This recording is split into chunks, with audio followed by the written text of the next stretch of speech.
Hello guys and welcome back. This is just a brief video this week of Dave fitting the oil tank to his bike. And so, as everybody knows, oil tank breakage is a pretty common problem on these Commandos. So I'll show you how I fit mine, and you'll see some of the tricks and techniques that I have. And here we go. Okay, hope you enjoy it guys. See you later.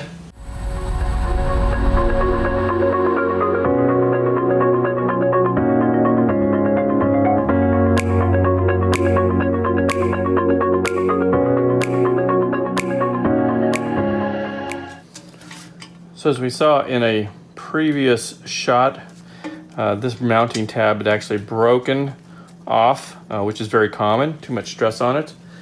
Now, what I had done originally when I built this bike is I used the upper isoelastic bobbins or rubber bumpers up on either side of the oil tank. These are rather stiff, they don't have a lot of give.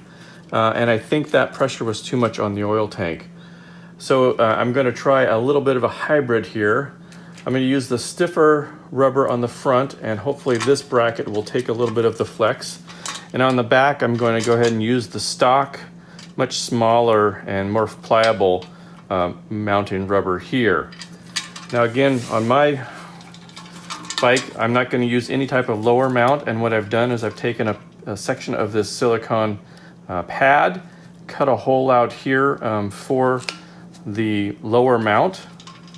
That'll just fit right over the hole as such, and that will actually sit down onto this pad. In addition, I've always used this industrial Velcro attached to the back of the oil tank, and the other side on this side of the battery box. Now this Velcro is very effective and actually holds the tank quite well, especially once it gets bedded in. In fact, on the other side of this battery box, I actually hold my battery down with 2 pieces of this Velcro, and that is it. That's all I hold my battery down with. And it's quite sufficient.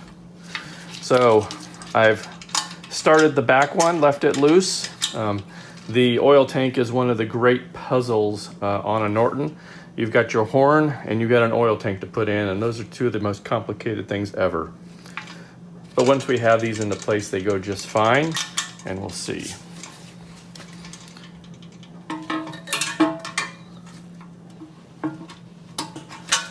Feed that nut in there, and then the washer.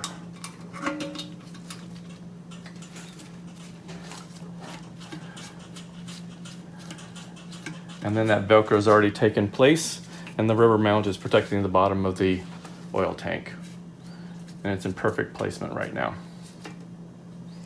I'll just go ahead here and tighten all the nuts down, and we should be done with the oil tank. So now we've got all of the oil tank mounts all in solid. Again, we've got the rubber pad on the bottom here, and now what you can see is, hopefully a little bit, you can see this tank still has some movement, definitely on the back side with that softer rubber in the back. And then at the front, there's just a little bit of movement, but of course, I think most of the movement will come from the rear anyways.